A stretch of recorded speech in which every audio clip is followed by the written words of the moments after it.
J'ai jamais très bien compris les gens, le monde qui m'entoure.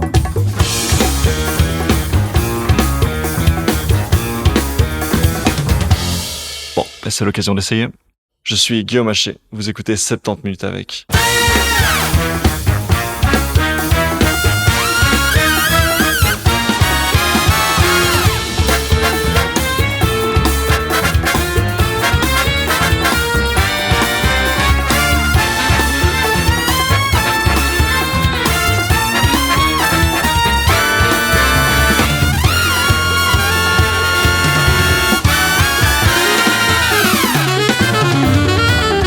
Mais bonjour, il fait beau en Belgique, ça n'arrive pas si souvent, j'espère que vous en profitez bien, d'ailleurs peut-être que vous m'écoutez déjà sur la route des vacances. On termine cette saison avec un épisode tout aussi solaire, puisque je suis rejoint par Olivier Bailly, qui est journaliste depuis 20 ans, et cofondateur de Médor en 2012, 2014, 2015. C'est pas très clair, mais si vous ne connaissez pas Médor, c'est une revue trimestrielle belge qui se consacre au sujet de société. Donc là, normalement, vu le public, vous devriez déjà avoir quelques atomes crochus. Et qui met en lumière des problématiques grâce à un journalisme d'investigation de toute première qualité et une narration délicieuse. Avec Olivier, on est revenu sur le pourquoi du comment de Médor, mais on a aussi parlé des enjeux médiatiques et journalistiques en Belgique, et même un peu de scoutisme, vous allez voir. Je vous souhaite une très bonne écoute.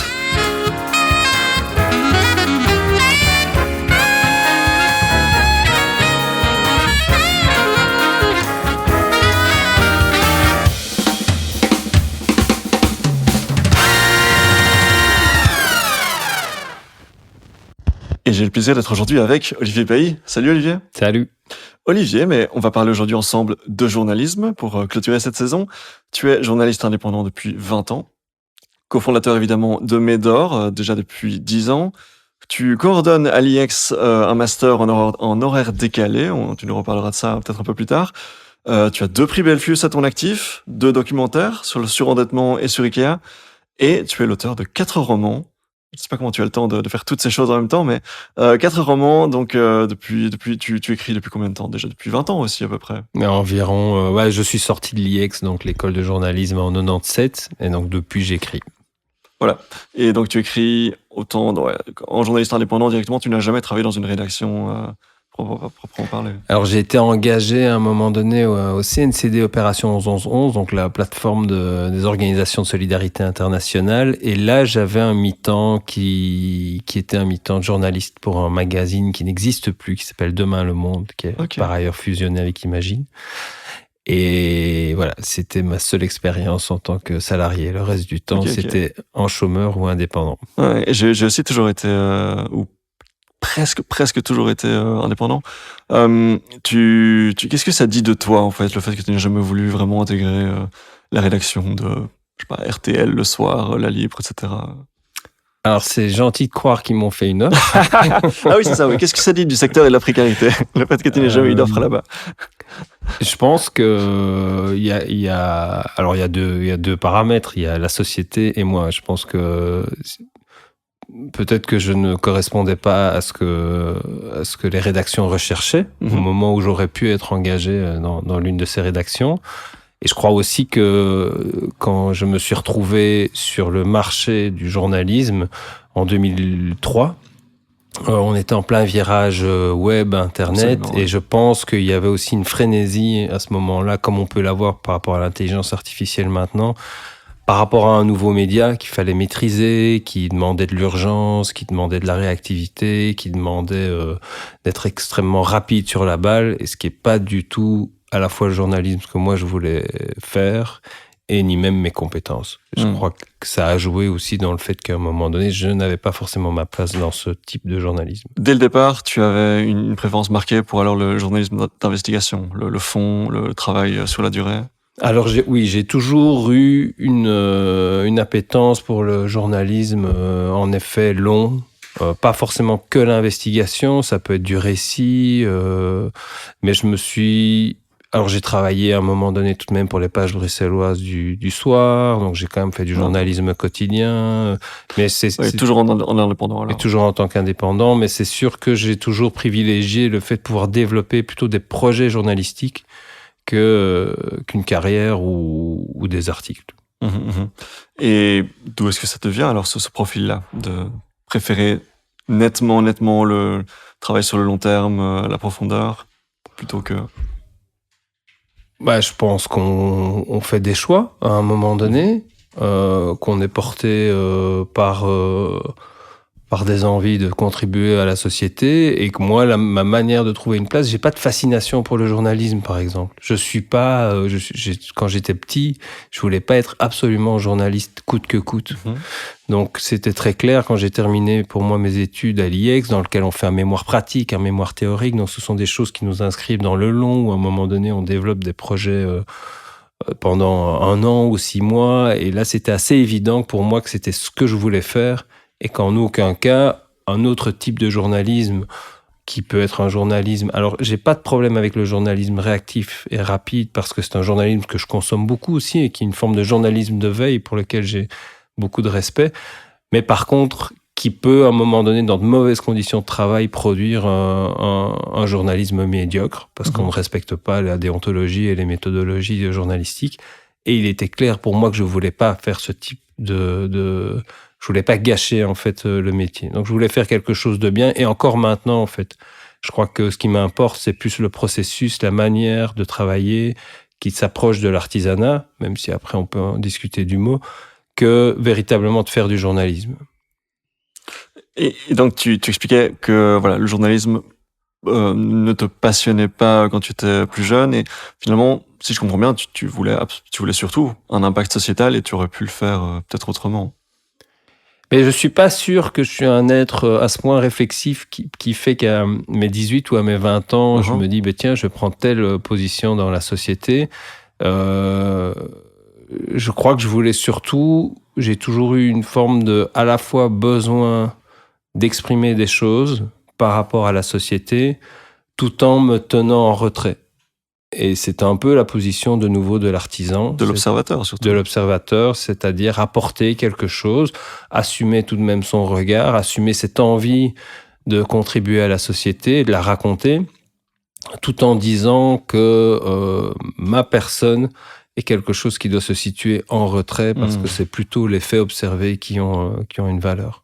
Et ça, c'est vrai que je pense que je l'ai toujours porté, même inconsciemment, cette envie de pouvoir raconter un peu raconter la société. D'où donc l'aspect, le côté narratif, finalement, qu'on retrouve très fort dans Médor. Donc tu n'aurais peut-être pas pu devenir sociologue, alors. Tu n'aurais peut-être pas pu écrire des mémoires avec un côté narratif, ça aurait été compliqué. Ça n'a jamais été une perspective. Super. Médor, si on explique un petit peu aux gens de quoi il s'agit, pour celles qui ne connaissent pas encore. Le pitch, tu le fais comment? Le pitch, Médor, c'est un magazine trimestriel qui vous offre de l'information belge.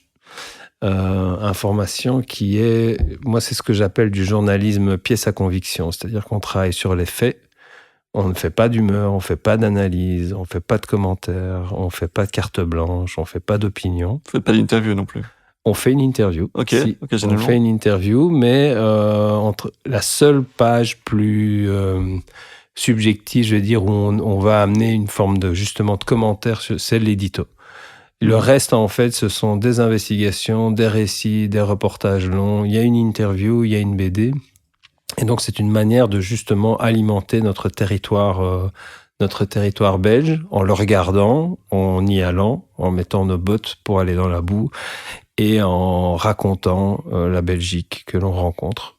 Et c'est donc en trimestriel. Ça, c'est sur le contenu. Mais alors, le contenant, je trouvais intéressant. Et sur le contenu, surtout, vous vous concentrez sur les sujets de société.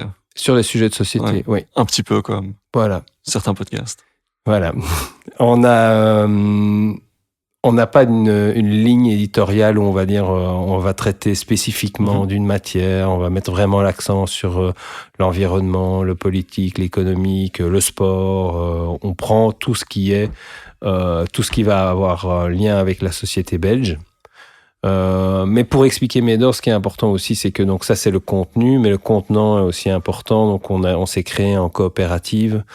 C'est un média qui a essayé c'est pas juste créer, c'est-à-dire c'est un média qui a cherché aussi à s'inventer. Et donc on a cherché de nouvelles méthodes pour créer l'information.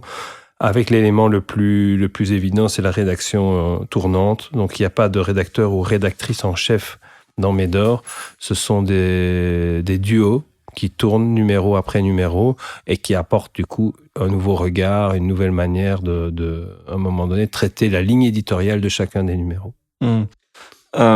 Et ces duos, ces rédacteurs, vous le trouvez comment? En fait, c'est eux qui viennent vers vous? Non. Alors, on est 5 fondateurs et fondatrices pour l'instant à faire ce travail de pilote, que l'on appelle. Oui, c'est ça. Oui. Et donc, ce sont les 5 mêmes personnes qui se relaient au fur et à mesure. Okay. Donc, moi, par exemple, je sors, alors c'est un peu particulier, mais je sors des 3 derniers numéros et je ne rentre plus dans le pilotage avant octobre 2025. Donc, la ligne, voilà, dans 12 mois. Enfin, tu prends un petit peu de repos, alors? Alors, je prends pas de repos, enfin, peut-être un peu quand même. Mais j'espère. On va essayer. Mais c'est ce qui est intéressant avec Médor, c'est que, ce qui peut être aussi discuté, parce que ça donne aussi une forme de précarité à notre journalisme, c'est que on est tous les 5 indépendants, et donc quand on rentre dans Médor, on a la rémunération qui va avec, et quand on en sort, on développe d'autres projets. Ce qui donne, à mon avis, comme force à Médor qu'à un moment donné, on développe aussi d'autres univers journalistiques. Moi, là, j'ai en projet un documentaire et 2 livres. Ça me permet, moi, de m'inscrire dans autre chose et puis de revenir aussi avec des idées, des envies pour le magazine. Et je trouve que ça nous fait aussi beaucoup de bien. Et les autres fonctionnent de la même manière. Est-ce que tu veux nous teaser ces documentaires et ces livres, ou bien c'est encore trop tôt? Non, je peux en parler. Il n'y a rien de secret. Je pense que le documentaire, donc c'est un travail qui est mené avec la boîte de production Wrong Men et qui sera en coproduction avec la RTBF. C'est un documentaire sur les paris sportifs. Donc c'est un article que j'avais écrit il y a de ça 1 an ou 2. Et puis la boîte de production est venue nous trouver en disant j'aimerais développer une collection Médor. Ce qui nous semblait intéressant, on en a discuté, on leur a teasé quelques sujets, ils ont pris les paris sportifs. Et donc l'idée, c'est de commencer peut-être une collection, on va voir comment ça va se passer, avec ce premier numéro, qui, si tout se passe bien, devrait sortir en 2025. Mm-hmm.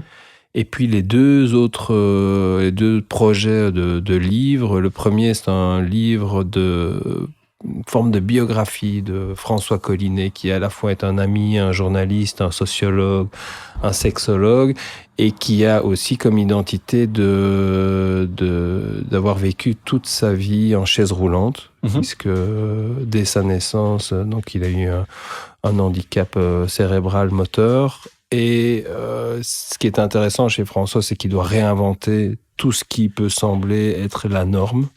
Or, dans le genre normé, il n'y a pas plus normé que moi, genre homme blanc, 50 ans, hétérosexuel, voilà, bobo moyen, enfin bref, j'arrête de me flageller. Mais malgré tout, voilà, je suis très normé, François ne l'est pas du tout. Ce qui est intéressant, c'est qu'on doit discuter de choses à un moment donné que je n'ai pas forcément réfléchi. Et François passe par la même chose que tout le monde passe. Mais il a un temps d'avance parce qu'il a dû réfléchir l'amour, l'amitié, la vie professionnelle, la mobilité. La sexualité. Oui. Et la sexualité. Et voilà, du coup, lui prend la parole dans le livre et moi, je retrace sa vie. Donc, c'est un livre Un livre sous forme d'interview ou vraiment c'est une biographie Non. J'ai fait une série, ça fait 2 ou 3 ans que je fais des entretiens avec François. Et puis, à un moment donné, je prends des moments que moi j'identifie comme charnières et je les raconte. Entre ces moments, François va également les raconter. Maintenant, honnêtement, le livre est en construction, donc si ça tombe, la structure va encore évoluer. Et le dernier projet qui me tient beaucoup à cœur, c'est un focus sur la santé mentale en Belgique, avec un cas particulier qui me concerne. Du coup, j'ai un ami qui s'est suicidé il y a de ça 2 ans. Et je l'avais pas mal accompagné les dernières années dans ses démarches, dans des discussions, dans la manière de pouvoir ou non le soigner. Et voilà, j'ai du coup été observateur en première ligne de failles, de réussites et de manquements de la société. Et sans vouloir chercher un coupable, mais surtout vouloir chercher à comprendre comment on en est arrivé là, je raconte son histoire, en fait. Ok. Ok. Et donc là, il y a vraiment, tu es impliqué directement dans l'histoire ou tu... Alors, je suis impliqué en tant que, de nouveau, observateur, parce que j'étais vraiment en première ligne de tout ce qui Mais s'est t'expliques que tu l'as un peu, passé. tu étais là à ses côtés.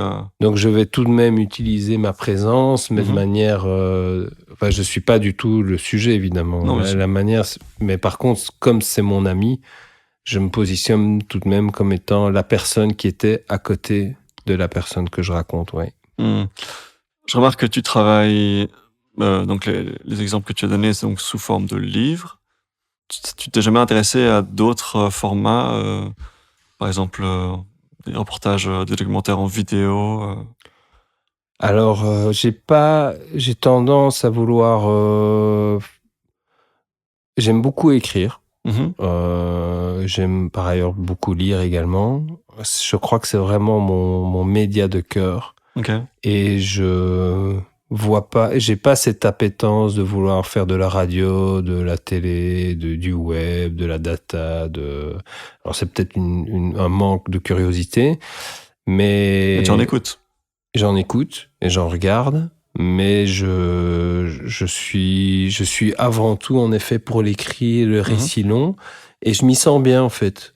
Et je m'y sens tellement bien que je vois pas vraiment... Nos vies sont courtes. Chaque projet, c'est 6 mois, 1 an et demi. Aujourd'hui, j'ai pas cette envie d'aller voir ces nouveaux territoires. Et oui, et la question de l'accessibilité du reportage, la question de... toucher un public plus large, etc. J'ai l'impression que au cœur de Médor, il n'y a pas tellement ces enjeux-là, il n'y a pas tellement ces questions de... Et si on élargissait notre public, et si on touchait un public plus large et plus facile, entre guillemets. Ouais. Alors, la question est là. On ne vit quand même pas dans une tour d'ivoire, mais on voit bien le danger, en fait, de ce type de réflexion qui a été dans le monde journalistique. C'est à un moment donné d'adapter totalement le contenu ou grandement le contenu afin de répondre à une éventuelle demande de ce fameux opinion publique ou de monsieur et madame tout le monde. Tu ne vas pas lancer le format Médor sur TikTok, c'est pas prévu? Bah, c'est pas prévu. Après, je m'occupe pas des réseaux sociaux, mais ça pourrait l'être si on réinvente la présence. Moi, je crois que c'est pas tellement c'est pas tellement le support le problème. C'est est-ce qu'on fait un journalisme de l'offre et qu'est-ce que l'on a à offrir à TikTok pour le public de TikTok à ce moment-là.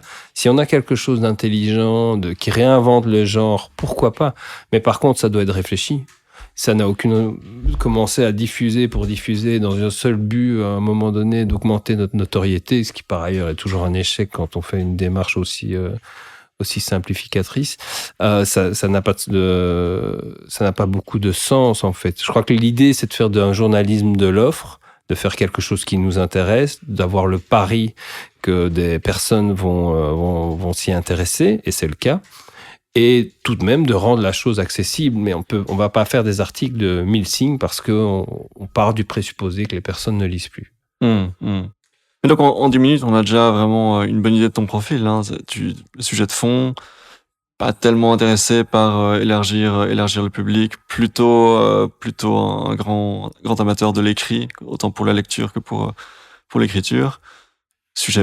Un focus sur la Belgique, tu l'as dit, sur les sujets de société. Bon, là pour le coup je m'y retrouve pas mal puisque effectivement donc vous faites jamais des sujets sur par exemple les États-Unis, la France, ce genre de choses. Alors je fais un petit correctif dans ton résumé. C'est pas intéressé par élargir le public, si évidemment. Si demain tu me dis plutôt que de vendre 6000, 6500 exemplaires, vous en vendez 65 000. Quand je voulais dire élargir le public, c'était élargir les profils ciblés à monsieur, madame, tout le monde, comme tu disais. Ouais. On ne va pas modifier. Donc notre point d'attention, c'est ce que l'on offre, c'est le contenu. Donc on essaye de faire quelque chose qui est agréable, pédagogique, accessible, mais l'objectif principal n'est pas d'atteindre 100 000 personnes. L'objectif est de faire du journalisme qui contribue à la société, et ensuite, si ça rencontre 100 000 personnes, je serai le premier ravi. Et spécifiquement, la société belge francophone. Et la société belge francophone. Votre public, c'est votre sujet, c'est votre support, une coopérative belge locale. Voilà. Oui. Pour deux choses, c'était une forme de force de pénétration, c'est-à-dire si on travaille sur une surface qui est plus petite, on va être plus pertinent et c'est la société dans laquelle on vit, donc ça a du sens qu'on en parle. Et l'autre chose, c'est que de manière beaucoup plus pragmatique, si on devait attaquer le marché francophone, c'est évident qu'on va s'y épuiser et qu'on va y mourir. Comme il se trouve que le Parlement européen est à Bruxelles, fait qu'on peut toucher à ces enjeux-là aussi. Alors on y touche pas beaucoup. On y a touché dans le dernier numéro. Il y a une cover derrière toi qui te fait mentir là. Oui. Donc on y touche un peu. On a fait en effet un sujet sur le harcèlement au sein des institutions européennes. Toujours avec l'axe des sujets de société, pas tellement les trilogues, le Conseil européen, les négociations, la présidence belge, etc. C'est pas le focus. Non, c'est pas notre focus. Très bien, donc on est rapidement passé dessus, mais donc tu parlais du format, tu faisais référence au fait que c'est une coopérative. Cette idée-là vient du fait de préserver votre indépendance et éviter l'influence de tiers, de publicitaires, de riches Bolloré qui pourraient racheter le média ou des choses comme ça. Et c'est vraiment une idée on veut rester indépendant, on veut rester flexible. Mais alors oui, on veut rester indépendant. Tu trouveras pas un média qui se dit pas indépendant. Donc une fois qu'on a sorti le mantra, il va falloir à un moment donné l'expliquer ou en tout cas le défendre et l'argumenter sur la manière dont on organise notre indépendance, parce qu'on a des dépendances par ailleurs aussi. Je voudrais peut-être revenir alors à la naissance de Médor, parce que Médor, c'est vraiment une initiative de ce qu'on appelait des porteurs de sens. Alors c'est peut-être un peu présomptueux, mais il y avait des journalistes, mais il y avait un auteur BD, un auteur photo, et il y avait aussi des développeurs, des graphistes qui ont à un moment donné discuté le projet et la coopérative. Mais l'idée assez vite s'est posée on n'a pas de fric. Et comme on n'a pas d'argent pour lancer le magazine, qu'il fallait tout de même une somme, on estimait ça à 80 à 100 000 euros, au moins pour le lancement. Une des pistes qui a été évoquée, c'était la coopérative. Et la coopérative nous donnait non seulement de l'argent, mais une obligation de transparence et une forme de gouvernance qui avait beaucoup de valeur dans un milieu journalistique, puisqu'on rendait des comptes et on partageait le pouvoir. Et ça a été, je pense, une des meilleures idées qui a émergé dans le projet Médor, c'est d'à un moment donné redonner cet espace collectif dans le milieu journalistique. Et ça nous a permis aussi de récolter suffisamment d'argent pour lancer Médor et avoir l'assurance qu'on pouvait tenir 2 numéros. Donc, c'est une structure qui fonctionne avec, entre guillemets, 2 chambres, avec les coopérateurs et les fondateurs pour maintenir une forme de garder la main sur le volant, entre guillemets. Est-ce qu'il est déjà arrivé qu'il y ait un désaccord important entre les coopérateurs d'un côté et les fondateurs de l'autre? Je pense qu'il n'y a jamais eu de désaccord entre coopérateurs. Donc vous êtes très entre la chambre des coopérateurs et coopératrices et les fondateurs, fondatrices. Simplement parce que je crois que c'est une des faiblesses des coopératives ou une des difficultés, c'est qu'on a eu... La part est pas très chère chez nous, elle est à 20 €, donc on a beaucoup d'engagement, de soutien, parce que les gens pensent que c'est important qu'un projet de société comme Médor existe. Mais ensuite... il n'y a pas forcément un désintérêt, mais le soutien a été marqué et la personne ne vient pas aux AG. Personne ne vient aux assemblées finalement. Mais donc, il n'y a pas grand monde qui vient aux assemblées. C'est peut-être sur la dimension participative. On a 1900 coopérateurs et coopératrices. C'est un défi en fait de pouvoir les mobiliser, d'utiliser toutes leurs compétences ou ce qu'ils pourraient nous apporter. Et honnêtement, aujourd'hui, Médor n'est pas équipé pour pouvoir animer cette communauté. Et donc, ça explique que c'est une communauté qui nous fait confiance et qui, à un moment donné, suit les lignes directrices qui sont impulsées à l'AG. Quand tu dis pas équipé, c'est vraiment juste une limite technique ou vous n'avez pas un amphithéâtre à disposition pour accueillir 1900 personnes ou bien c'est même juste numériquement, les outils, Internet, etc., vous n'avez pas mis ça en place? Non, je crois que c'est pas une question tant d'outils numériques que d'outils pédagogiques, d'animation, de participation. Oui. Si c'est pour pousser sur un bouton 1900 personnes, ça on peut le faire. Oui, d'accord, ok. Par contre, comment est-ce qu'on peut renforcer la connaissance de 1900 personnes sur Médor, sur les enjeux qui sont liés au journalisme aujourd'hui en Belgique? Ça, c'est un énorme challenge. C'est comme le G1000 de David Van Reybrouck. C'est qu'à un moment donné, si on veut que les gens se positionnent sur la mobilité, à Bruxelles par exemple, on n'a pas besoin d'avoir des experts de mobilité, mais on a besoin de renforcer la connaissance et les compétences en mobilité des personnes qui vont se prononcer et qui ensuite viennent avec leur expérience, leur vécu. Pour le Médor, c'est la même chose. On n'a pas besoin d'avoir 1900 experts en journalisme, en communication, en marketing, surtout pas. Par contre, si aujourd'hui on demandait aux 1900 personnes de se prononcer sur l'avenir de Médor, c'est tout de même important de connaître le contexte journalistique, que l'on puisse expliquer le virage dans lequel on est, la disparition des librairies, le fait que des titres d'ici 5 ans vont switcher complètement sur le numérique, donc on va perdre l'aspect physique qui est un aspect très important pour Médor.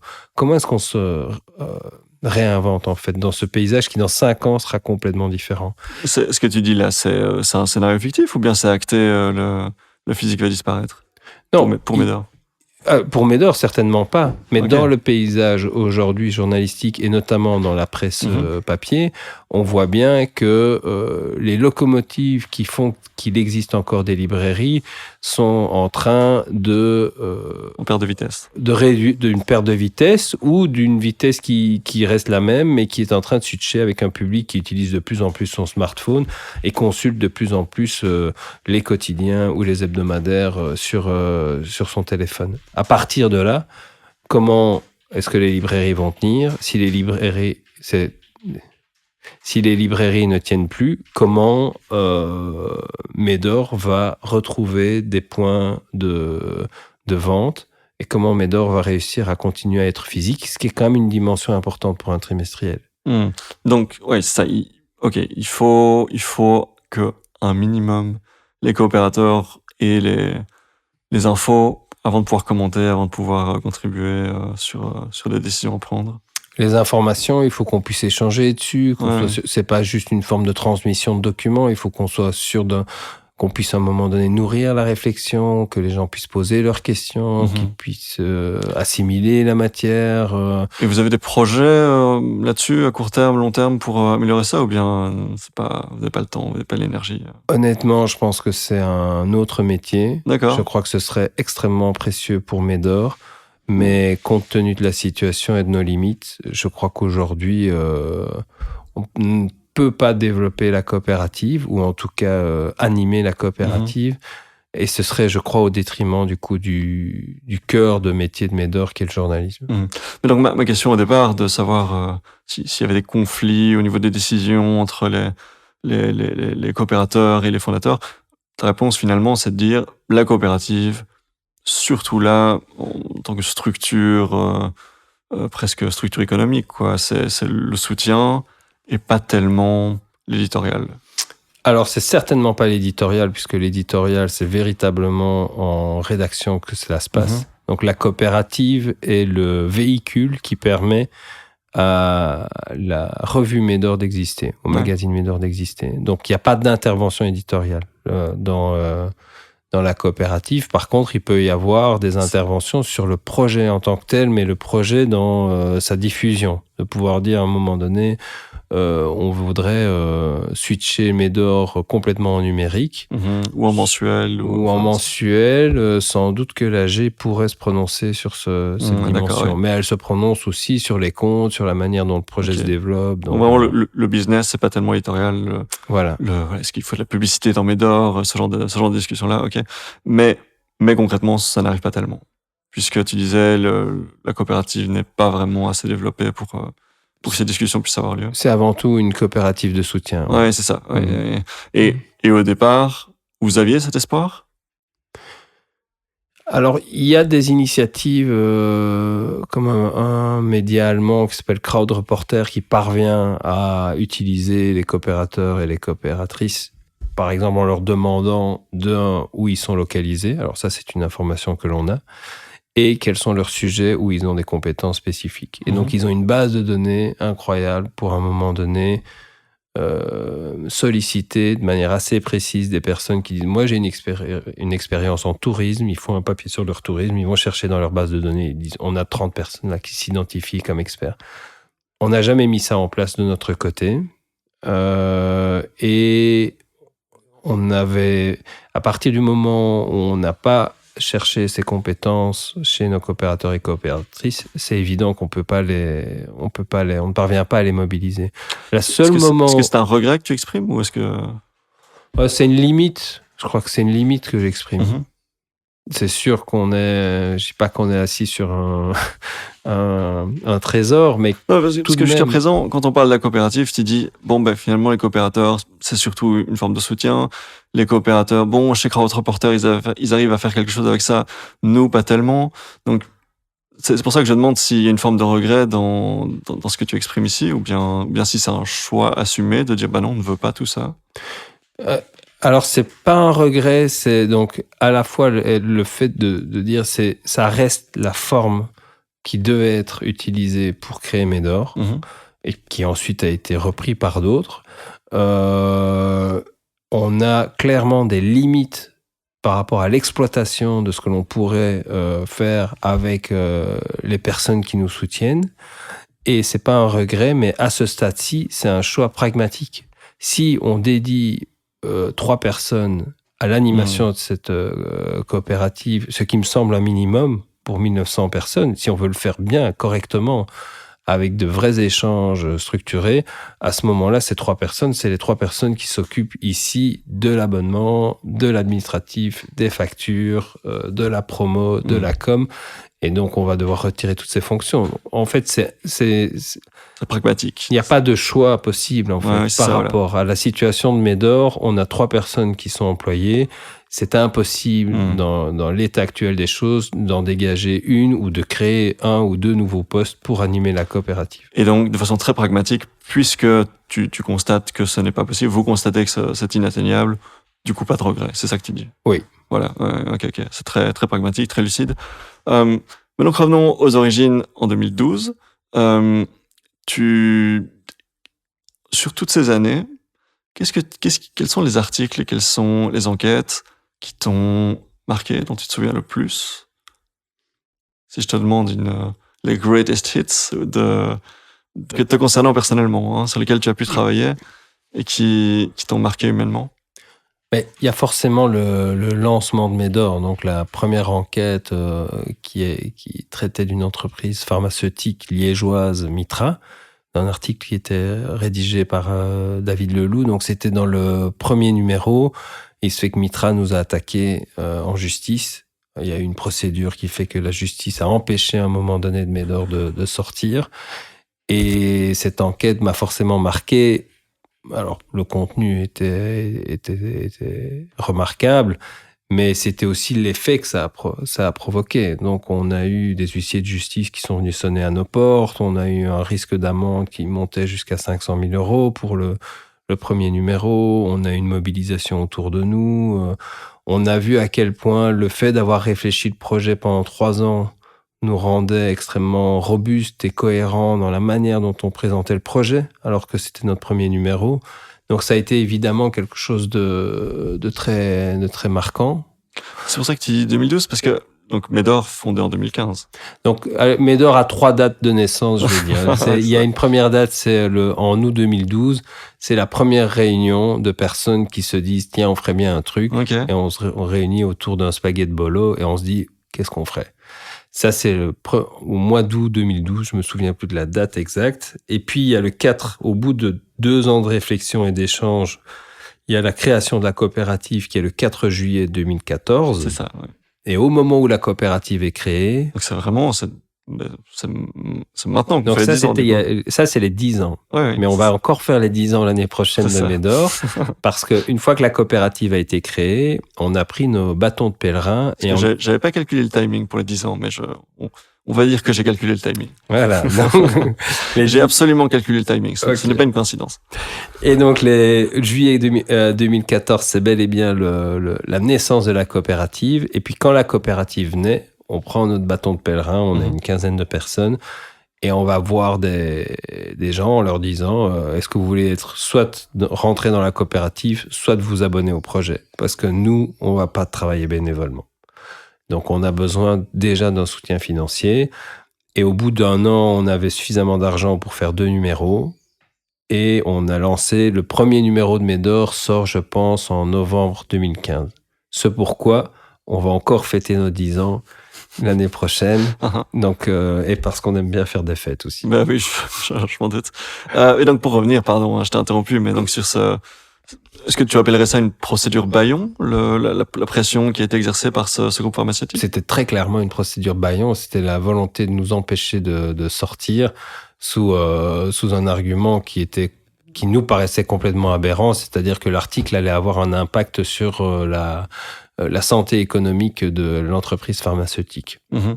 Ce qui, en gros, fait que plus aucune enquête, alors plus aucune investigation ne pourrait sortir. Oui, ça ne peut impacter négativement personne. Donc, heureusement, la justice nous a donné, en tout cas, raison sur la forme. C'était hors de question de nous interdire la sortie. Donc, à ce moment-là, le titre a été vraiment revendu. On espérait 3 000, 4 000 ventes. On en a atteint 10 000. Donc, ça a lancé véritablement le projet.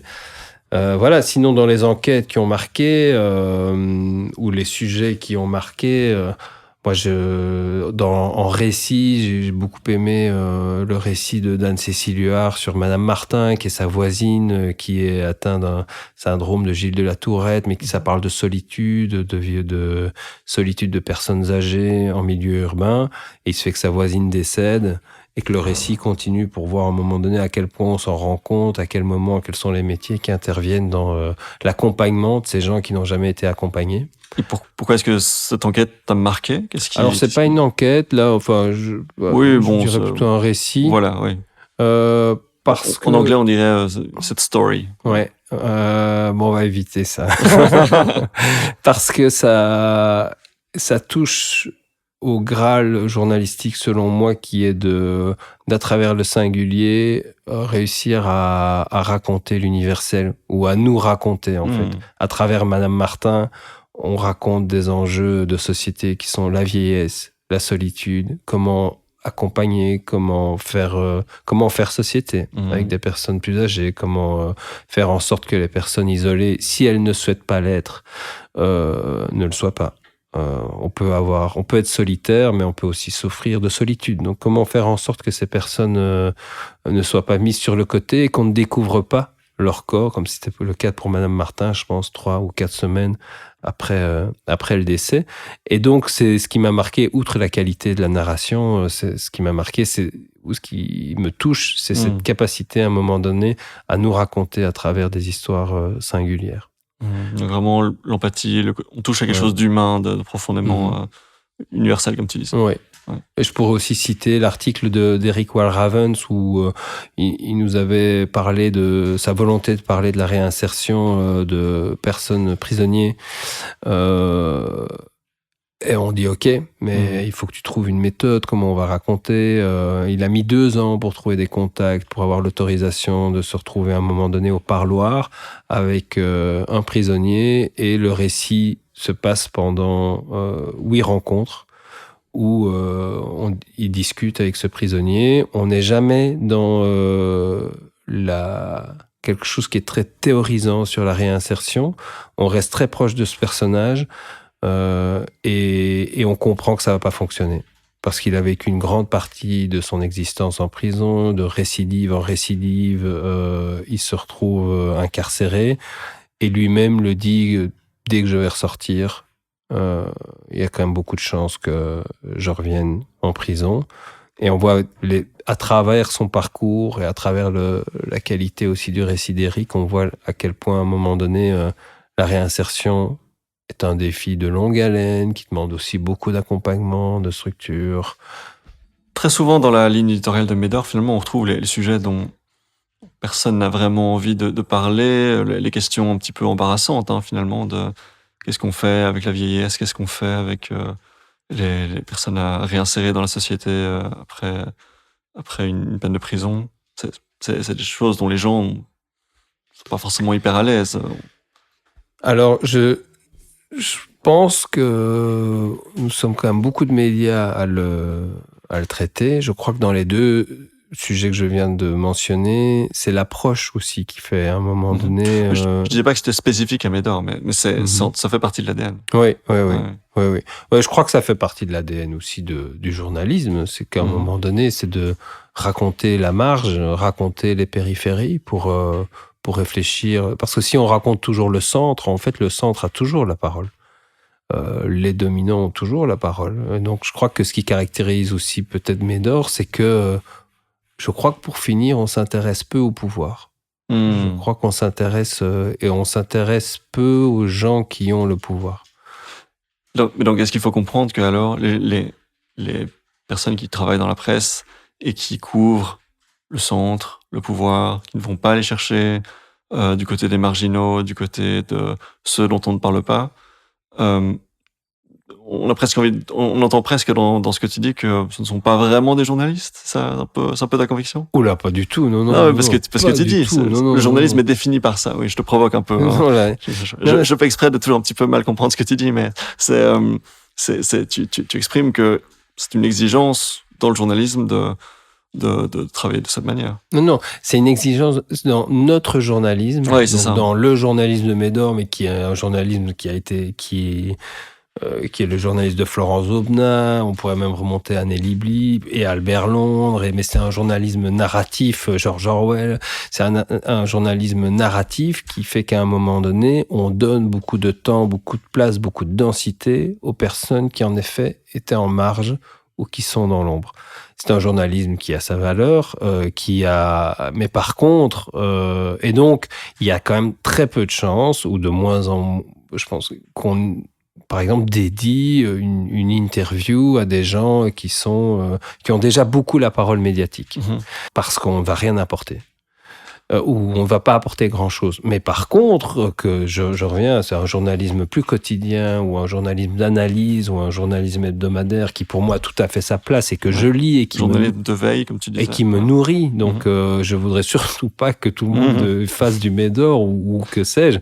J'en ai besoin et je trouve que c'est très bien et que les gens qui, à un moment donné, ces gens de pouvoir, entre guillemets, que nous, on va peut-être moins interroger, je suis ravi de les lire dans d'autres médias. C'est simplement, aujourd'hui, il y a sans doute jamais eu une manière de faire du journalisme, mais encore moins aujourd'hui, en fait. Ce qui est pas vraiment à la fois fascinant et passionnant dans le monde journalistique, c'est ces multiples îlots, ces multiples manières de raconter, comme ce que tu fais maintenant.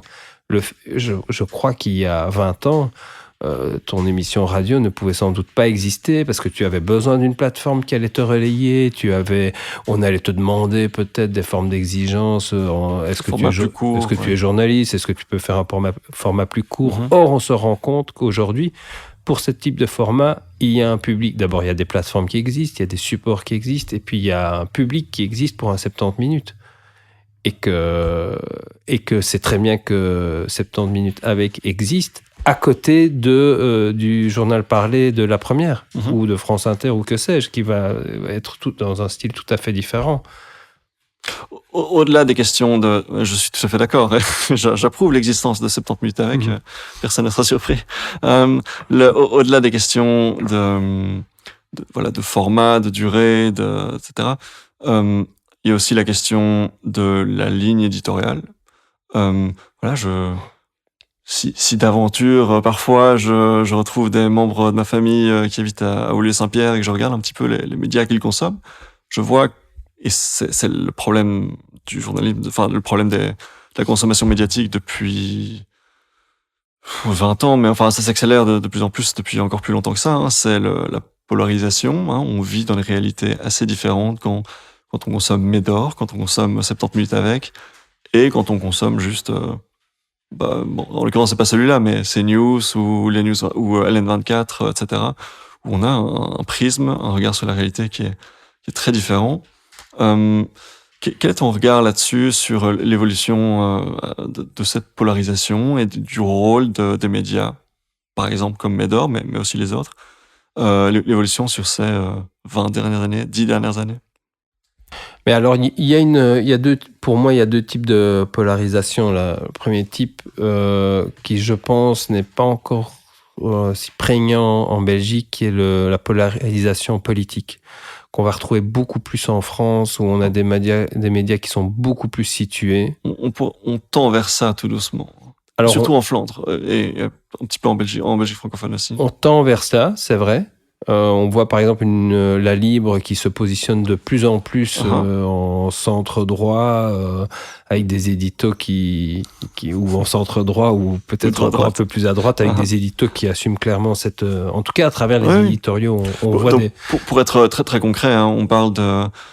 voilà, de la home de la Libre.be avec des extraits d'interviews qui disent en grand la gauche va détruire ce pays, ou bien ensuite à l'histoire avec le PTB, le PS et Écolo qui avaient voté pour retarder, disons, la réforme Glatini. Il y avait vraiment des dizaines d'articles, d'éditos, etc. pour expliquer que c'était la catastrophe absolue, que le PTB était une force destructrice de notre société, etc. Donc voilà, une ligne de plus en plus assumée, effectivement. Quand j'avais interviewé Frédéric Chardon il y a 5 ans, d'ailleurs le temps passe, voilà, il présentait ça comme étant un journal pro-business, voilà. Je pense que ça a encore un petit peu évolué au niveau de l'éditorial depuis, voilà. Et autre exemple que j'ai en tête pour terminer de la remise en contexte de ce que tu dis, est-ce que tu parlais des paris sportifs tout à l'heure? On connaît les proximités de certaines figures politiques, par exemple Georges-Louis Boucher, avec ces enjeux-là. Et on sait qu'effectivement, du côté d'IPM, c'est compliqué d'écrire des articles qui vont un petit peu critiquer ou dénoncer les choses du côté du pouvoir, et spécifiquement le pouvoir du président du mouvement réformateur. Mais donc, en effet, au niveau politique, il y a peut-être une plus grande polarisation.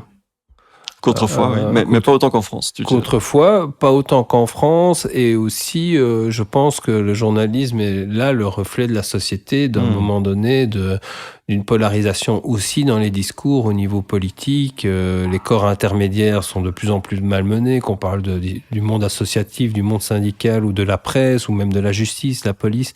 On sent que tout ce qui incarne à un moment donné une forme de pouvoir est mis à mal.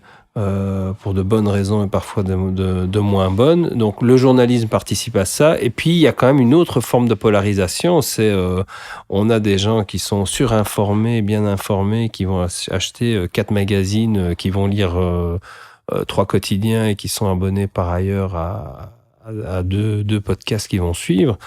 Et puis il y a cette fracture informationnelle avec des gens qui sont qui à l'inverse fonctionnent beaucoup au titre, aux intuitions, leurs convictions, qui ont été sculptées, qui ont été formées par le JT de RTL TVI ou par juste l'environnement dans lequel ils ont grandi. Et avec une forme de journalisme tout de même médiocre, parce qu'on est dans une situation financière des conditions de travail qui sont particulièrement difficiles. Je pense que le journalisme local est en grande souffrance un peu partout, mais certainement en Belgique, avec les peu de pigistes qui restent, qui sont payés peau de chagrin, et qui, du coup, dans des situations pareilles, vous pouvez mettre le ou la meilleure journaliste, fera un travail médiocre, parce que le cadre de travail est médiocre. Et des gens, du coup, se nourrissent avec ce type de journalisme, et on a une grande fracture entre des médias comme Médor ou d'autres qui vont prendre leur temps, on va pas spécialement en termes financiers être dans de grandes conditions, mais par contre sur le temps, l'accompagnement, l'attention éditoriale et l'attention d'écriture et d'information, il va y avoir un processus qui va faire qu'on va se retrouver avec un journalisme qui va très vite et qui fait parfois des erreurs. Il suffit de lire les décisions du Conseil de déontologie journalistique pour voir parfois les manquements à la déontologie à cause justement de cette rapidité. Et puis on a des magazines ou des projets, parce que des projets éditoriaux qui s'inscrivent dans des temps beaucoup plus longs et dans de l'investigation. Et là, on a aussi une fracture, et je pense que cette fracture existe aussi au sein des rédactions.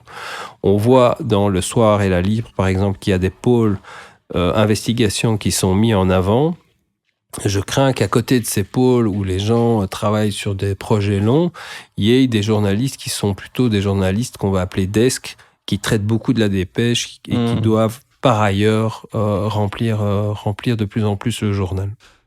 Tu citais il y a quelques instants le conseil de déontologie.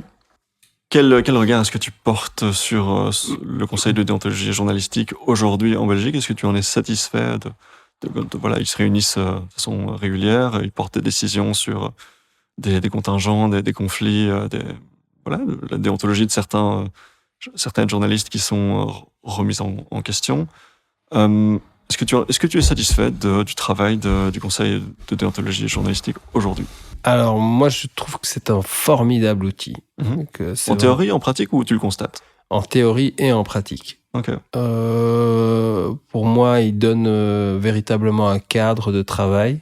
C'est un organe aussi qui nous donne beaucoup de liberté parce que il nous explique, par exemple, quand on peut mentir en tant que journaliste, ce qui est quand même assez exceptionnel. Donc, par exemple, quand on veut travailler en immersion, il y a un article du Code de déontologie journalistique qui donne précisément dans quel cadre on peut ne pas dévoiler son identité journalistique. Ils émettent aussi des directives pour voir comment protéger des publics plus fragilisés, type les mineurs, ou des personnes, ou comment traiter les questions de genre.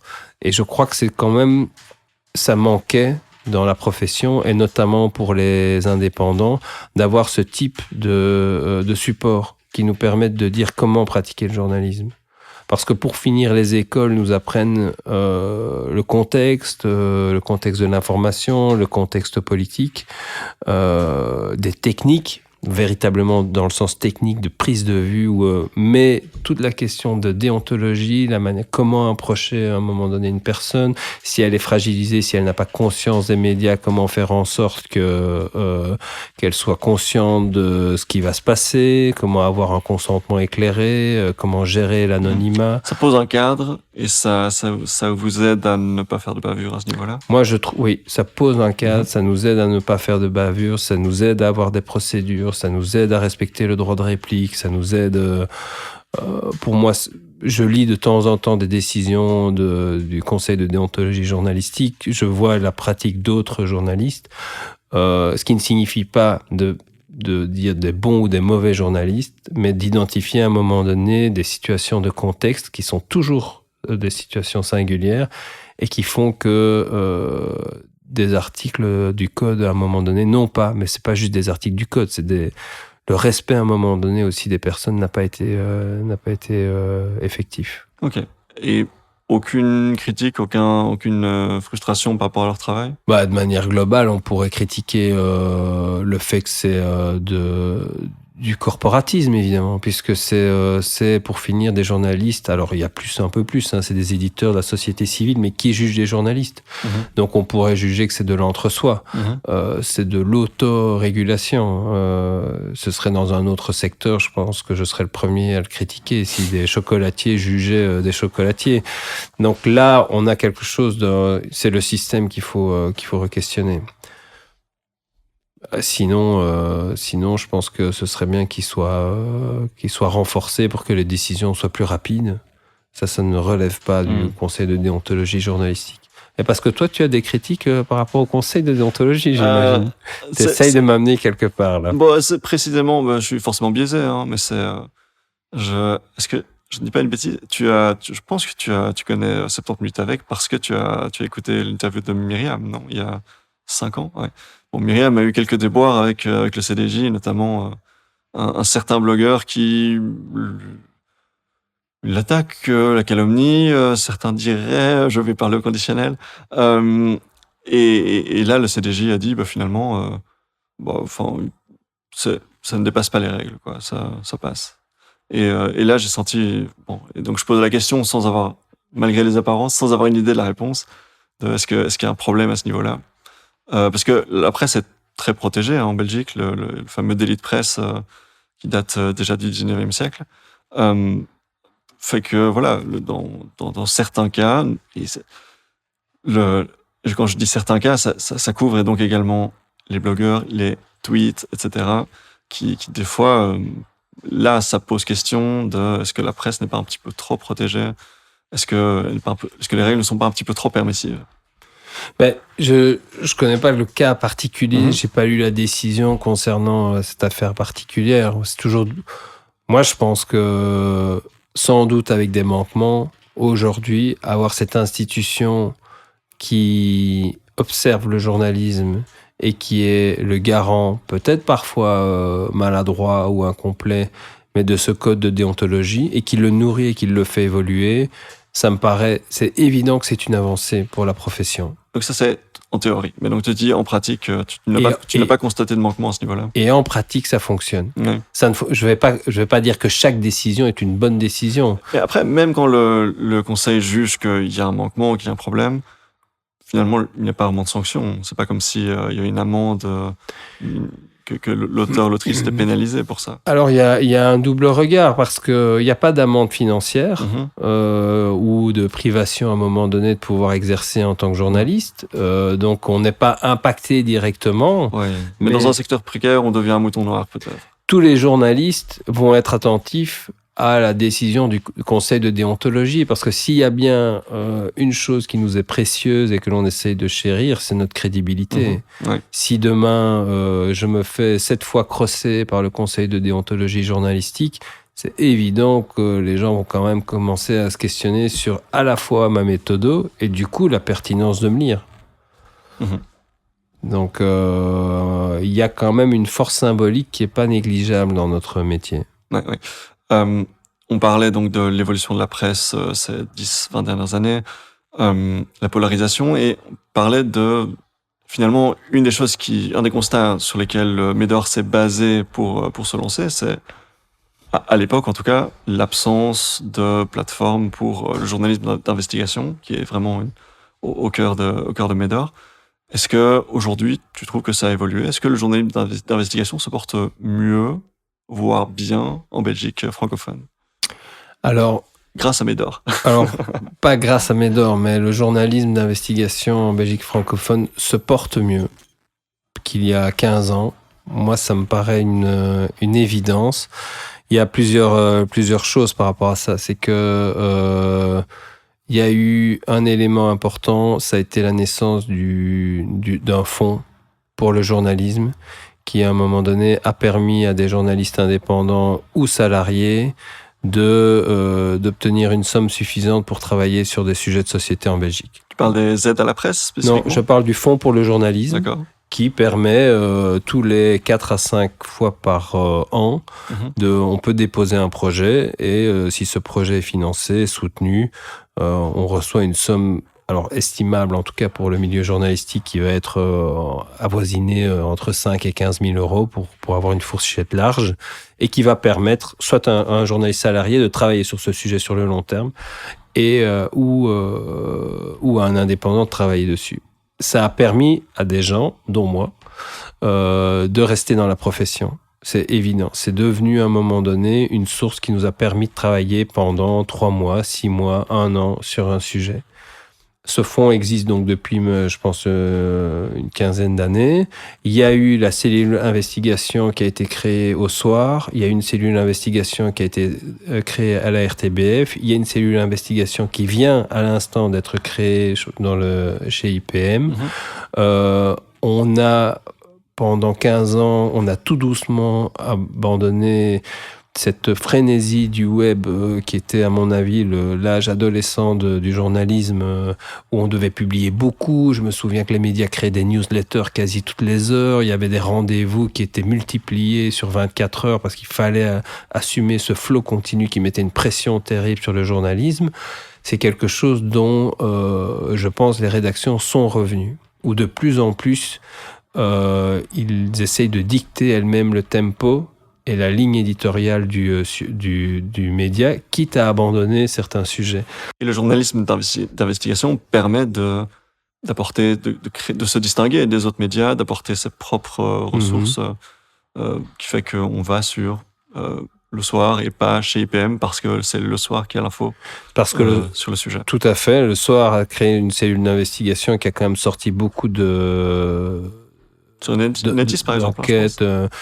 Sur Netis, alors, c'est tout de même Cédric Alain qui contacte David Leloup, qui, suite à un article dans Médor, publie ensuite l'affaire Netis dans le vif, et puis ça commence à exploser à ce moment-là. Donc, c'était pas le soir?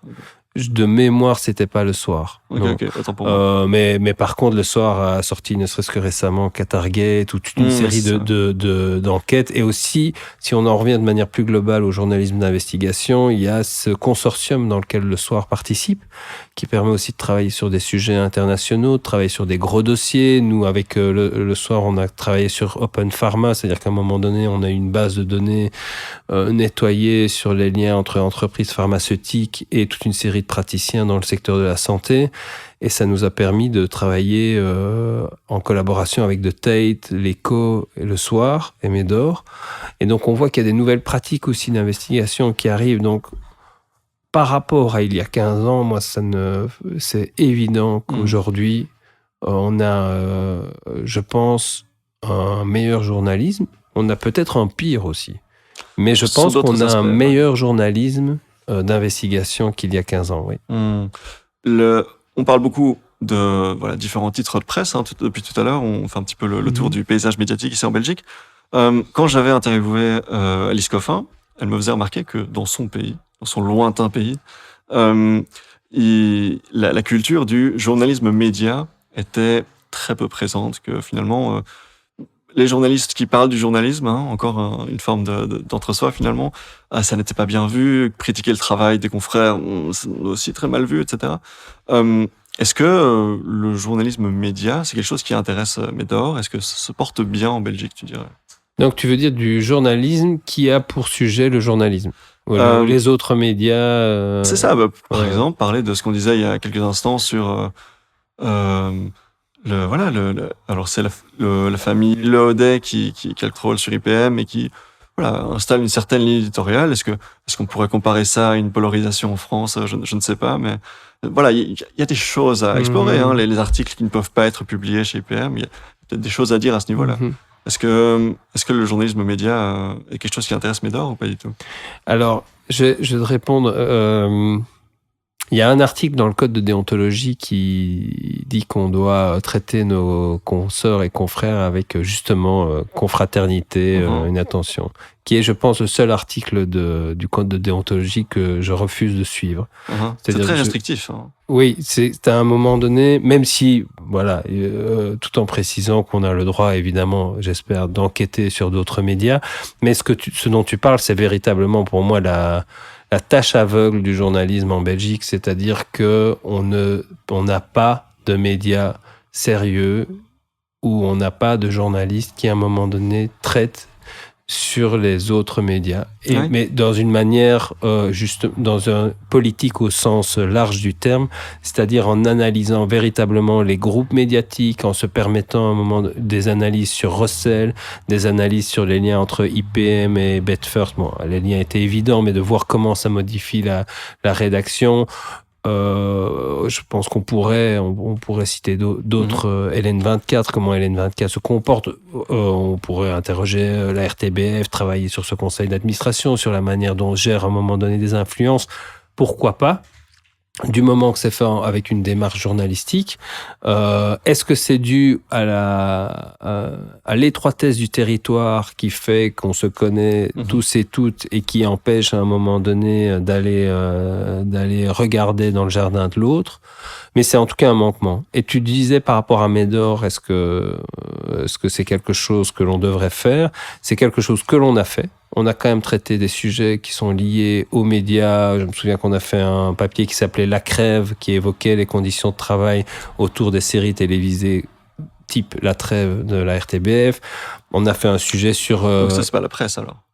Alors là, c'était le média RTBF. Ça, c'est vrai que c'était moins la presse, mais on a traité la Libre et ses relations avec BetFirst. On a traité par ailleurs IPM et son rapport au numérique. On a évoqué les piges des journalistes indépendants locaux. Donc, on en a fait quand même, mais on n'en a pas fait assez. C'est quelque chose sur lequel on voudrait travailler plus. C'est sur le monde médiatique. Et par exemple, donc tu disais peut-être que c'est l'étroitesse du territoire. est-ce que du coup vos relations avec ces médias-là, par exemple donc IPM, est-ce que elles se sont vues détériorer? Est-ce que vous êtes devenu persona non grata parce que vous avez parlé de Bet First et de Bah, déjà, je sais pas si on était personne grata tout court. Ouais.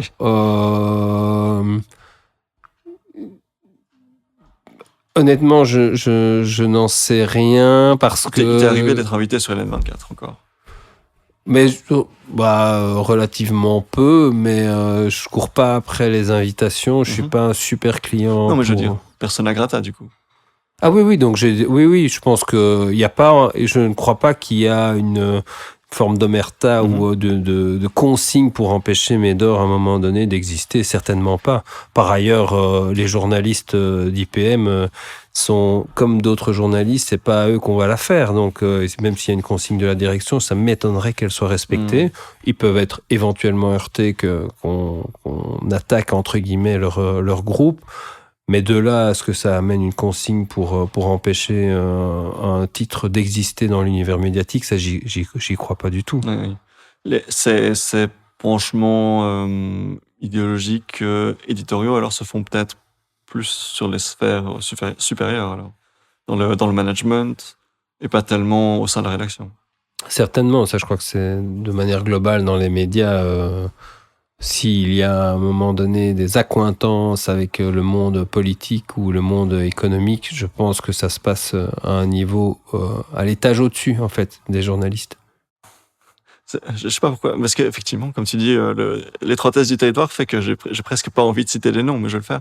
Est-ce que voilà, au sein de la rédaction de La Libre, Dorian Deméus n'a pas activement lui-même des convictions qui font que ça penche d'un certain côté politiquement Mais il est rédacteur en chef de La Libre, donc il fait des éditos. Il est le capitaine du navire, il fait des éditos, il est sans doute aussi la charnière entre la direction et ses équipes rédactionnelles. Donc il est à sa place en faisant des éditos. Il est choisi donc par le management. Et il est choisi par le management, et il donne une direction à un moment donné à La Libre. Il est totalement dans son rôle. Oui, bien sûr, là-dessus, on peut après considérer qu'on n'est pas en phase avec ses prises de position. Mais par contre, on ne peut pas lui dire qu'il n'est pas légitime de donner ses impulsions. Mais c'était parce que tu disais, ça se passe dans les sphères supérieures, mais ça se répercute indirectement ou directement sur la salle de rédaction, malgré tout. Voilà, donc pas assez de journalisme média, effectivement. Parce que concrètement, en parlant off avec des journalistes ou même des employés de groupes médias, etc., il y a des infos qui surgissent sur des articles qui n'ont pas pu être publiés, sur des proximités publicitaires avec certains partis, sur certains sites, etc. Et on se dit, mais il y a quelque chose à dire là-dessus. Et en fait, on ne dit pas, on n'en parle pas. On ne dit pas, c'est vrai. Je pense qu'en effet qu'il y a des sujets, des pressions, des liens, là on parlait de pouvoir, entre pouvoir économique, pouvoir politique et pouvoir médiatique, qui devraient être racontés et qui ne le sont pas. Je te rejoins tout à fait. Et du coup, pour continuer sur cette discussion-là, on dévie très fort de Médor, du coup, puisqu'on parle de médias très différents, mais est-ce que voilà, puisque donc le groupe IPM c'est très fort élargi, donc au départ La Libre, et puis la dernière heure, et puis LN24, et puis plus récemment Moustique. Est-ce que puisque donc on l'a dit plusieurs fois, un groupe qui a un penchement idéologique assez clair, est-ce que c'est quelque chose qui te fait réfléchir, qui t'inquiète, que tu trouves problématique, ou bien est-ce que c'est juste voilà, c'est les médias, c'est le reflet de la société. Je crois qu'il y a quelque chose de nouveau qui se passe dans la société belge, avec lequel on peut être en accord ou pas. C'est l'émergence d'une société de centre-droite ou de droite qui s'affirme. Qui s'affirme à travers... On l'a vu avec les dernières élections. Voilà, et qui s'affirme notamment à travers les divers corps intermédiaires, dont les médias. Au niveau démocratique, ça n'est pas un problème, puisque il faut développer cette culture de débat entre les différents éléments. Je suis pas en train de dire le centre droit à la droite est un problème en soi. L'autre chose, c'est de plutôt au niveau médiatique, le déséquilibre, le déséquilibre des forces en fait. Il y a deux choses, c'est de savoir si en effet ce groupe est véritablement infiltré par un parti. Ce qui serait profondément problématique, c'est que d'avoir un journalisme qui n'est pas à ce moment-là, qui n'est pas indépendant. Je n'ai pas dit infiltré par un parti, mais je dis qui penche très fortement d'un côté, quoi. Qui est influencé, oui. Et l'autre chose, pour moi, c'est qui cherche à aider, parce que peut-être, et là je spécule, je précise, peut-être certains intérêts pro-business dans le management penchent d'un certain côté. Je spécule. Oui. La question pour moi qui m'occupe, c'est la question de la concentration. Mm-hmm. Là, par contre, ça peut devenir inquiétant d'avoir un groupe qui prend de plus en plus la main sur un titre de presse locale, un titre de presse nationale, une TV, un hebdo. C'est quelque chose auquel on doit être vigilant, pour lequel, si je ne me trompe, la Fédération des journalistes européens a tiré à un moment donné la sonnette d'alarme sur des concentrations de pouvoir, et je pense qu'on doit être attentif à ça. Je crois que la meilleure manière de protéger à un moment donné et de renforcer le débat d'idées, c'est d'assurer qu'il y ait cette pluralité et cette diversité, malgré nous ou parfois contre nous. Et c'est surtout sur ce point-là, moi, que dans le monde médiatique et le monde journalistique, c'est ce point-là sur lequel je voudrais être attentif, en fait. Parce que donc, il y aurait peut-être des postes qui seraient supprimés éventuellement et on se retrouverait avec le même journaliste politique pour la DH et pour la Libre, ce qui est déjà le cas. Et puis peut-être aussi pour Moustique, et puis peut-être aussi pour LN24, et du coup, ça fait moins de pluralité, moins de postes à pourvoir, plus de précarité. Ouais. Oui, c'est évident que ça, c'est un des risques qui menace le journalisme en Belgique. Ouais. Donc, sur les 10 ans ou les 12 ans de Médor, selon l'anniversaire qu'on choisit, est-ce que tu, en rétrospective, tu vois des erreurs? Est-ce qu'il y a des choix qui ont été faits ou que tu regrettes amèrement encore aujourd'hui? Ou bien est-ce que vous avez tout géré depuis le début, 10 sur 10? Alors, fondamentalement, je regrette aucun choix. On a fait des erreurs, évidemment. Ou en tout cas, on a des échecs. Ça, c'est clair. Maintenant, le projet a mûri pendant 3 ans. On a fait pendant 3 ans des discussions. Médor est un des rares titres qui n'a pas changé de nom, qui n'a pas changé de prix, qui n'a pas changé de format, qui n'a pas changé de ligne éditoriale, qui n'a pas changé d'équipe en 10 ans. Pas parce qu'on est meilleur ou plus intelligent, parce que quasi chacune des options qui a été décidée dans Médor a été réfléchie. Est-ce qu'on a à nos têtes en fin de magazine comme 21, qui est quand même une source d'inspiration, est-ce qu'on faisait comme eux? Non, on l'a pas fait comme eux. C'est un choix. On peut le faire, d'autres le font, mais est-ce que c'est une manière est-ce qu'on veut mettre le journaliste en avant? Médor a tout de suite dit non, en fait on est un collectif. Est-ce qu'on signe nos éditos? Non, en fait on est un collectif. Est-ce qu'on fait on se traite de l'international? Non. Est-ce qu'on fait un magazine avec un grand format? Non. En fait, on veut quelque chose qui se lit dans les chiottes et dans le tram. Ouais. Et comme les podcasts. Voilà. Mais donc là, tu réponds surtout sur la coopérative, le format. Je peux élargir ma question aussi aux articles, aux enquêtes que tu as pilotées. Est-ce qu'il y a des choses où tu te dis, là, on est passé à côté de quelque chose, ou on s'est planté? Non, par contre, on s'est planté. C'est vrai que, mais au niveau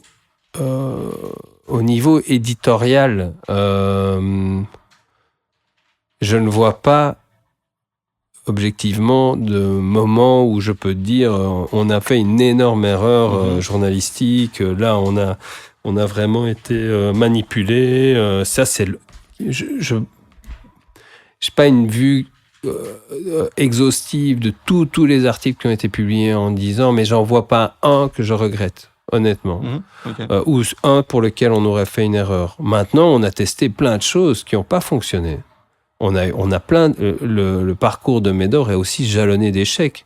On a voulu faire un Médor Tour où on s'est installé dans des villes avec des budgets pour raconter ces villes, notamment à la Louvière, à Arlon, à Lannes, à Huy. C'était aussi un projet économique, ça, on s'est complètement planté.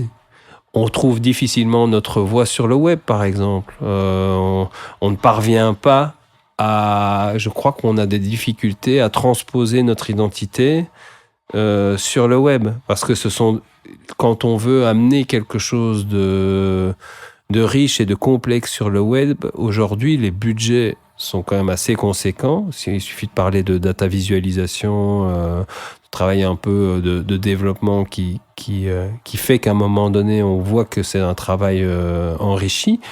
Et en même temps, l'économie du web est encore plus difficile que l'économie papier. Donc là, on ne trouve pas notre voie, on l'a cherché, on a fait beaucoup de propositions qui ont été peu rencontrées. Donc ça aussi, ce sont des échecs. Donc aujourd'hui, je pense qu'on a réfléchi à un titre en 2012, enfin de 2012 à 2015, et aujourd'hui, en 2025, ce titre vit ce que d'autres médias ont vécu. C'est-à-dire qu'on commence à avoir une histoire et on doit se reconfigurer par rapport à 2025 et bientôt peut-être se reconfigurer par rapport à 2030. Mais on commence à avoir aussi des formes de rigidité ou d'aspects non négociables parce qu'on existe depuis 10 ans et que ça nous rend moins adaptables ou moins malléables. Donc, mais je suis désolé de le dire et si ça paraît présomptueux, mais j'ai l'impression que tu n'es pas quelqu'un, de manière générale, tu n'exprimes pas régulièrement des regrets. Tu n'es pas quelqu'un qui voit ses erreurs passées avec regret. Tu te dis, bah voilà, j'ai fait cette décision-là à ce moment-là avec les cartes que j'avais en main à ce niveau-là. Je referai la même décision, même si c'était pas la bonne. C'est un peu ça la vibe que tu m'envoies. Mais en tout cas, que les décisions que l'on a prises, en effet, étaient prises dans un contexte et on a fait des choix qui étaient, je pense, réfléchis. On n'a jamais fait de coup de poker ou de me dire, putain, là, on n'aurait pas dû, je sais pas, prendre un tel risque avec Médor, on s'est planté ou on a pris des risques, mais qui étaient des risques réfléchis. On a eu beaucoup de chance. Et il se fait que malgré tout, avec toute la prudence que l'on doit avoir, Médor existe 10 ans plus tard. C'était quasi inespéré. On nous donnait, donc je le disais, quand on a lancé le numéro, on avait 2 années on avait 2 numéros en fait. On pouvait tenir 2 numéros et le 3e devait se financer avec la vente du premier. Donc on était à hyper flux tendu. C'est fragile. Ouais. Et je pense que, alors je suis désolé, je me répète et je suis dans l'autosatisfaction complète. Mais tant mieux. Mais Médor n'a pas changé sa ligne éditoriale, son projet en 10 ans. Ça veut quand même dire quelque chose. Et c'est pas juste moi. Je suis pas à la barre de Médor. Aujourd'hui, je suis derrière le micro, mais tu pourrais avoir 10 ou 15 autres personnes de Médor parler. Tu fais partie des cofondateurs et tu pilotes encore régulièrement. Oui. Des enquêtes. Donc j'ai ma place dans le titre, mais ce que je veux dire par là, c'est que c'est aussi il y a des choix qui ont été faits qui ne sont pas les miens, mais que je suis prêt tout à fait à défendre et que il y a une force du collectif qui fait que peut-être qu'on est plus intelligent parfois, mais plus intelligent. Ça c'est effectivement le truc le moins humble que tu as. Oui, mais qu'on est plus intelligent que Olivier Bailly tout seul. On n'est pas plus intelligent que les autres médias, mais il y a des choix qui ont été faits que Olivier Bailly tout seul n'aurait jamais fait et aurait fait un truc de naze. Et là, on a eu des intelligences collectives qui nous ont amené, tout ce que les graphistes, par exemple, nous ont amené sur le Creative Commons, sur l'open source, sur le fait de faire un projet qui avait une valeur aussi, pas juste à travers ce qu'on produisait, mais à travers la manière dont l'objet s'inscrivait dans la société. Voilà. Donc la totalité, le groupe est supérieur à la somme des parties. Clairement. Ok. Une des grandes ambitions aussi on approche la fin de notre entretien. Une des grandes ambitions aussi de ta part et de Médor, c'est que le journalisme, que ces enquêtes puissent avoir un impact, qu'il puisse y avoir des répercussions intéressantes. Est-ce que là, tu as le souvenir? Si on continue dans la satisfaction et la célébration de tes accomplissements ou de vos accomplissements, est-ce qu'il y a des impacts qui t'ont particulièrement fait plaisir, ou là tu t'es dit, ça c'est vraiment cool que j'ai pu contribuer à ce changement-là? Alors, je pense que l'enquête que l'on a menée sur les violences dans le scoutisme... Ah, bah tiens, c'est à celle-là que je pensais. C'était assez... là, il y avait une forme quand même un peu jouissive dans la réaction des fédérations. Réaction, par ailleurs, que je voudrais souligner, parce que ils n'ont pas du tout été dans le déni. C'était un sujet qui les occupait, dont ils étaient au courant. Il fallait sans doute que quelqu'un d'extérieur vienne à un moment donné le pointer pour qu'il y ait peut-être une prise de conscience plus importante. Mais il y a eu à la fois une mobilisation de gens qui ont dit en effet ce dont vous parlez, c'est quelque chose qui existe. Donc déjà ça, c'était aussi dans une forme de journalisme participatif rassurant, de se dire on n'est pas tout seul à tenir cette parole. Ensuite de la porter et d'avoir des fédérations qui réagissent par rapport à ça. Mettre des dispositifs, engage une nouvelle personne pour faire des camps de scouts à un moment donné, des endroits... des safe places, d'avoir des numéros de téléphone qui se créent, ou en tout cas qui se renforcent, qui deviennent plus visibles. Ils ont accéléré la sortie d'une brochure pour à un moment donné informer les gens par rapport aux dangers des excès de la totémisation. Et donc là, on a vraiment eu ce qu'on a quand même assez rarement en journalisme d'investigation, parce qu'il y a plein de fois où on tape, je pense juste, mais ça ne réagit pas. On a eu là une réaction, une vraiment action-réaction. Et c'est vrai qu'à un moment, ça redonne à la fois cœur et envie et foi dans le journalisme d'investigation. Une petite pluie de dopamine à ce moment-là. Ça fait du bien, oui. Voilà. J'imagine. Donc ça, c'était sorti il y a un tout petit peu plus d'un an, oui. Je crois, juin 2023. Et donc, réaction des parties concernées et amélioration... c'est cool. Parce que du coup, figure-toi que le scoutisme, c'était justement un truc que j'avais listé depuis longtemps parmi les sujets qui m'intéressent, mais ça a demandé un travail de fond de votre part. Hein. Vous avez fait un mur des plaintes, vous avez collecté beaucoup de témoignages assez choquants pour la plupart. Donc vraiment, travail de fond, travail sur la durée. Vous étiez 3, hein, je pense. Oui, c'était avec Céline Gauthier et Louis Van Gineken. Et oui, du coup, parce que voilà, ça c'est typiquement le genre de sujet où moi, en tant que podcasteur avec mon format d'entretien sur le temps long, j'ai besoin de trouver un ou une experte, sociologue, journaliste, ou personne concernée directement. Et du coup, là, forcément, la difficulté que moi j'ai, c'est que, en fait, non, je ne peux pas trouver, cet intervenant n'existe pas. Et donc, il faut obligatoirement, à ce moment-là, un travail d'enquête, un travail de fond sur la durée. Et c'est là que Médor se distingue, en fait, finalement, parce que là, c'est moi qui chante vos accomplissements, mais personne d'autre, concrètement, dans le paysage médiatique belge qui aurait pu la faire, cette enquête. Car rien ne nous empêchait de le traiter, si ce n'est les contraintes logistiques de temps. Or, il se fait que là, on a en effet pu dégager du temps et aussi créer une méthode pour récolter cette info, parce que c'est pas juste avoir la plainte d'une personne ne peut pas jeter le discrédit sur des centaines de milliers de personnes qui vivent le scoutisme. Donc il a fallu quand même que l'on trouve une méthode pour pouvoir avoir un échantillon, un groupe suffisamment représentatif et pour pouvoir dire qu'on était face à quelque chose de structurel. Oui, établir des patterns. Mais d'ailleurs, ce quelque chose de structurel, comment est-ce que tu le présentais? Puisque j'ai pas pu trouver un expert là-dessus. Qu'est-ce qu'il y avait au fond du problème, selon toi? Mais donc, au fond du problème, je crois que ça touche à plusieurs éléments. Il y a d'abord la notion de...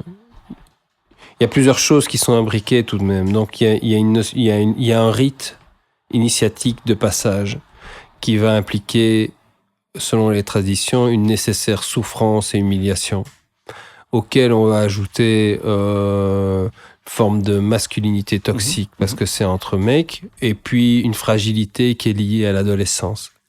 Et si on met tous ces ingrédients dans la même casserole et qu'on n'a pas quelqu'un qui surveille un tout petit peu le feu, on a en effet des débordements.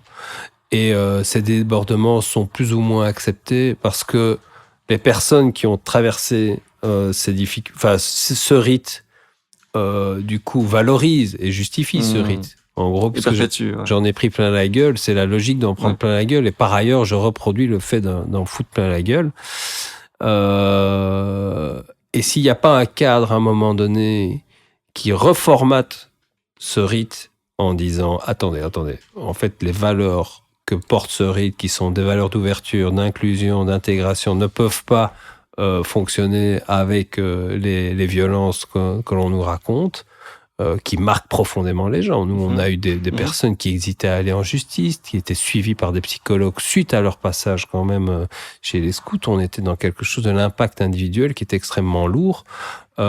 Si ça n'est pas pris en considération par une structure, c'est de nouveau la force de la structure à un moment donné à impulser des comportements et à donner à l'ensemble des comportements individuels à un moment donné de forme de ligne directrice, presque une ligne éditoriale de la totémisation. Et ça n'existait pas. Il y avait une forme de glissement. Et le non-dit, le fait qu'on n'ait pas trop envie de le dénoncer, pas trop envie d'en parler, ça vient juste de la perpétuation, ça vient du fait qu'on l'a subi, donc on le perpétue et on ne dénonce pas. Et oui, et puis je crois qu'il y a des conflits de loyauté aussi au sein des personnes. Il y a le fait de dire, moi j'ai passé 5 années merveilleuses en scoutisme, mais ce moment a été traumatisant. Il y a des sentiments d'appartenance qui sont très forts en fait dans ces. Moi j'ai pas fait les scouts, donc c'est pas quelque chose que j'identifie en particulier, mais on voyait bien que même au niveau individuel, c'était pas un camp contre un autre. Les gens qui nous parlaient des violences avaient les deux camps en eux. Ils pouvaient tout à fait défendre le scoutisme, ce qui était par ailleurs très intéressant dans leurs paroles. Y compris ce qu'ils avaient subi, y compris alors, pas ce qu'ils avaient subi. Ouais. Eux, pas ce qu'ils avaient subi. Ils avaient cette intelligence de la nuance à un moment donné, de pouvoir, au sein même de leur expérience, faire un discernement entre ce qui avait été positif et ce qui avait été négatif. Mais ce qui était aussi très riche et très intéressant. D'habitude, on a des gens qui viennent dénoncer, qui commencent à appartenir à un camp et face à un autre. Là, on avait quelque chose qui relevait en plus du psychologique, de la loyauté, de l'appartenance. Est-ce qu'il n'y a pas aussi une dimension idéologique, puisque tu parlais de cet aspect de masculinité toxique? Je sais pas, idéologiquement aussi, un truc où on se dit, mais on n'a pas envie de remettre ça en question. Enfin, c'est évident que ça doit être là. Clairement, il y avait clairement à un moment donné un socle, en tout cas de valeurs, qui aussi impulse des comportements plutôt que d'autres et qui les valide. Et ça, ce refus d'adresser ce problème-là, de remettre en question ce socle, de masculinisme, de virilité, est-ce qu'il est encore là un petit peu? Est-ce que vous y avez été confronté dans votre enquête? Dans l'enquête liée au scoutisme, en parlant avec les fédérations, par exemple. Je pense que le plus grand ennemi, c'est l'inertie, en fait. C'est le fait que Inertie motivée par le fait qu'on n'a pas envie de remettre la masculinité toxique en question. Alors, j'irais pas pour la fédération principale, je pense pas que ce soit ça. Je crois que c'est vraiment... j'ai 10 000 autres défis à faire. Okay. Je ne prends pas la juste mesure de ce que vous me racontez. Et y a une forme d'inertie qui fait que je vais mobiliser deux, trois outils pédagogiques, mais plutôt à la marge, ce qui va me donner l'impression de prendre en charge le problème.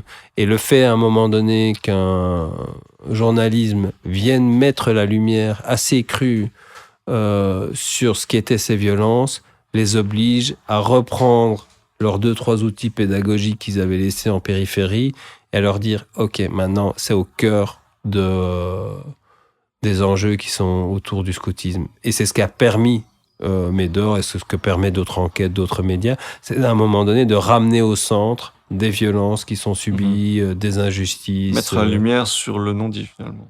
sur le non-dit ou sur, moi je reviens à ça, sur une forme d'inertie. Tant que quelqu'un ne nous dit pas de nous préoccuper de ce sujet, on n'a aucune raison de s'en préoccuper.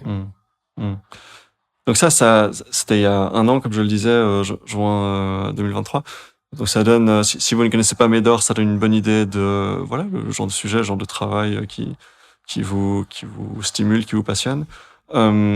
Et à ce propos, donc, un nouveau numéro vient de sortir, le numéro 35. Est-ce que tu peux nous en parler un petit peu? C'est l'instant pub.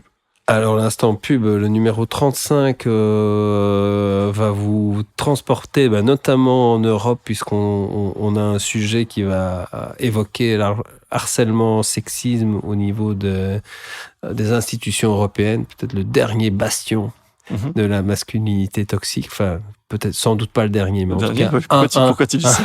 Un des derniers. Non, parce qu'il y a eu quand même il suffit de terminer celui-là. Non. Il y a eu parce qu'il y a eu quand même des révélations et des prises de conscience. Ah oui, dernier dans l'actualité, le plus récent. Dans différents milieux. Donc on a ce sujet, on a le portrait de la chanteuse Muriel Dac qui avait fait Tropisme dans mon cœur. Change pas de moteur. Je sais pas si ça te dit quelque chose, mais qui a glissé vers une forme de complotisme. D'accord. Et c'est un portrait qui est tout en nuances, pas du tout dans une forme folklorique, stripteasienne d'un portrait d'une complotiste, mais qui essaye plutôt de comprendre comment à un moment donné des colères peuvent être mal placées en fait. Si je vois le McDo, le Deleuze, Oui. L'installation d'un McDo à Tervuren et la révolte des nantis qui refusent que le McDo s'installe tout près de chez eux. Il y a un focus sur les franchisés de Deleuze un an plus tard. Donc, comme tu le disais, on est beaucoup dans des enjeux de société. Ouais. Et aussi, on l'espère, dans une approche éditoriale qui permet de découvrir ou redécouvrir des sujets qu'on connaissait déjà à travers des écrits qui sont... Ce qui est intéressant avec ce package d'enquêtes finalement assez diverses, c'est qu'on finit par s'intéresser à des sujets qu'on n'aurait pas creusés spontanément et on découvre des choses et on comprend mieux des choses qu'on n'aurait pas forcément pensé explorer spontanément.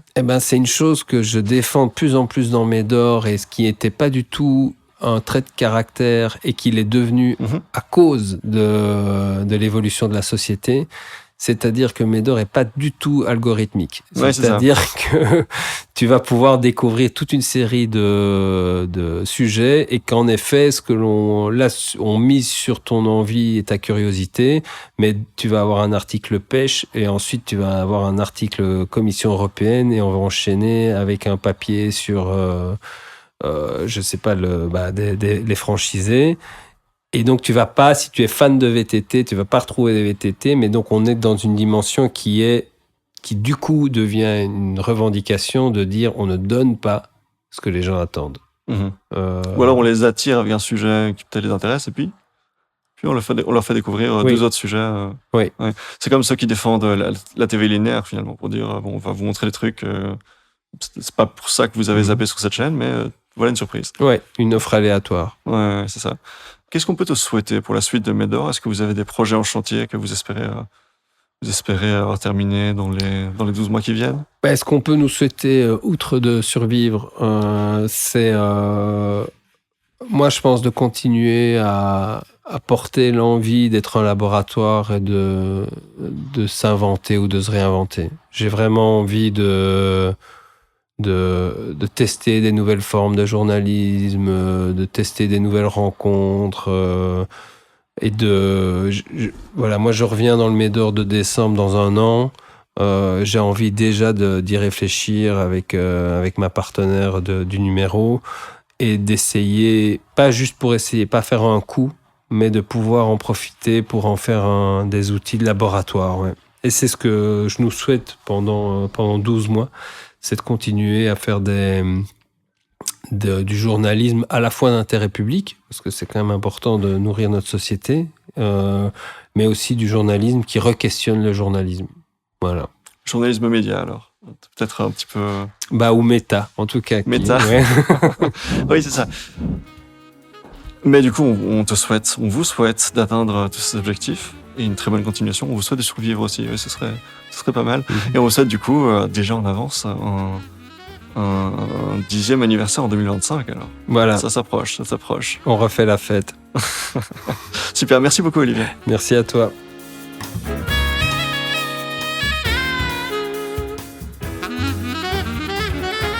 Et voilà, c'est déjà tout pour cette saison de 70 minutes avec. Enfin, pas tout à fait, puisqu'il reste, comme chaque année, un épisode estival que je vais faire en solo, normalement, avec pas mal d'annonces, vous allez voir, et c'est pas de Let's Proof.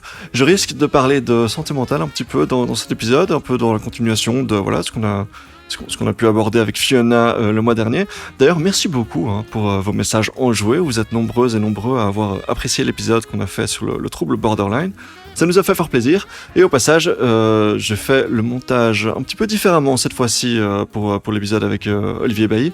N'hésitez pas à me signaler si vous avez vu la différence. On se retrouve à la rentrée avec des nouvelles interviews. De super guests sont déjà bookés. Plein de sujets passionnants, vous allez voir. N'hésitez pas à soutenir et à lire Médor aussi, c'est vraiment cool. Si vous ne connaissez pas encore, ça risque très fort de vous plaire. Et quant à moi, je vous souhaite un très bel été. Portez-vous bien, à très bientôt.